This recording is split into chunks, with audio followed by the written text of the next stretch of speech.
Hello bachcho, let's see the question. The distance time graph of two bodies A and B are shown in figure.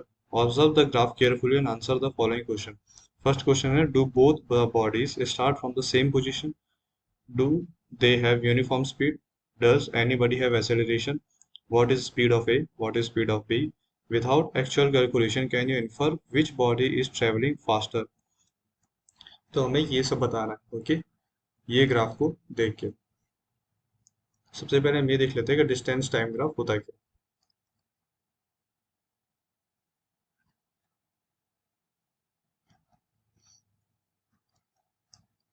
Distance time graph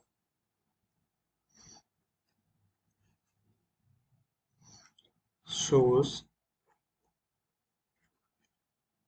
the relation between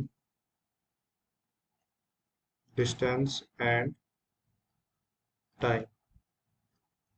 तो जो distance time graph है वो distance and time के बीच में relation show करता है, okay. तो सबसे पहला क्वेश्चन क्या है, do both the bodies start from the same position. तो ये हमारी ए है, ए बॉडी है, और ये हमारी बी बॉडी है। तो दोनों एक ही जगह से स्टार्ट हुए, ओरिजिन से। तो इसका आंसर क्या होगा? यस।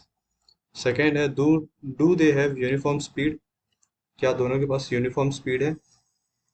अब यहाँ पे देखें तो यहाँ अगर ए बॉडी को देखें तो इस पॉइंट पे सेम डिस्टेंस पे सेम टाइम कवर हो रहा है, यहाँ पे सेम टाइम पे सेम डिस्टेंस कवर हो रहा है, यहाँ पे भी यूनिफॉर्मली सेम टाइम पे सेम डिस्टेंस कवर हो रहा है। तो ए जो है वो यूनिफॉर्म स्पीड पे है। और अगर बी बॉडी को देखें तो इस पॉइंट पे देखें तो यहाँ पे भी सेम सेम टाइम पे सेम डिस्टेंस कवर हो रहा है, यहाँ पे सेम टाइम पे सेम डिस्टेंस कवर हो रहा है यूनिफॉर्मली, यहाँ पे भी सेम टाइम पे सेम डिस्टेंस कवर हो रहा है। तो हमारा जो बी बॉडी भी है वो भी यूनिफॉर्म स्पीड पे है। तो ये क्या होगा इसका आंसर? यस। ओके, सो हमारा नेक्स्ट है, डज एनीबॉडी हैव एसिलरेशन। क्या किसी के पास एसिलरेशन है? तो एसिलरेशन क्या होता है? Change in velocity upon time, okay. तो change in velocity upon time. तो अगर ग्राफ में देखें तो अगर हम ए को देखें तो ए की वेलोसिटी क्या है? यहाँ पे अगर इस पॉइंट पे देखिए तो यहाँ पे सेम टाइम पे सेम डिस्टेंस कवर हो रहा है यूनिफॉर्मली, यहाँ पे भी सेम टाइम पे सेम डिस्टेंस कवर हो रहा है। तो यहाँ पे वेलोसिटी सेम है, यहाँ पे वेलोसिटी चेंज नहीं हो रही है। तो ए का एसेलरेशन नहीं होगा, मतलब नो एसेलरेशन, ओके। ये हम कौन सा देख रहे हैं? थर्ड वाला, ये है थर्ड। और बी का हम देखें तो बी में यहाँ पे अगर हम देखें तो सेम टाइम पे सेम डिस्टेंस कवर हो रहा है, यहाँ पे भी सेम टाइम पे सेम डिस्टेंस कवर हो रहा है। तो बी में भी कोई एसेलरेशन नहीं होगा, बी में नो एसेलरेशन, ओके। तो दोनों में कोई एसेलरेशन नहीं होगा। अब हम फोर्थ देखते हैं। तो फोर्थ क्या, what is speed of A. Speed of A हमें फाइंड आउट करनी। स्पीड क्या होता है? Distance upon time. तो हम ग्राफ में देखें ए का, तो ए ने कितना डिस्टेंस कवर किया? इतना इतना ए ने डिस्टेंस कवर किया, और इतना टाइम लिया, ओके। तो डिस्टेंस कितना हुआ हमारा? 50 अपॉन टाइम कितना हुआ? 15 सेकेंड्स।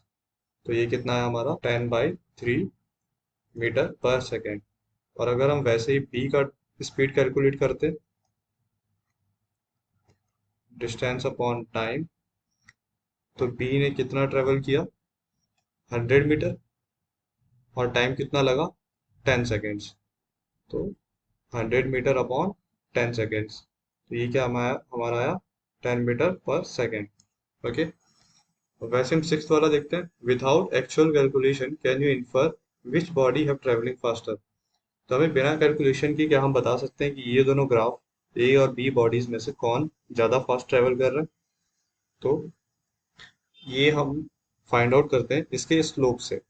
ए का स्लोप जो है वो लेस देन है बी के स्लोप से। Slope of A is less than B, तो जिसका स्लोप ज़्यादा उसकी स्पीड ज़्यादा, तो बी का स्लोप ज़्यादा तो बी की स्पीड ज़्यादा होगी, B is faster. Okay, so hope you understood it well. Thank you.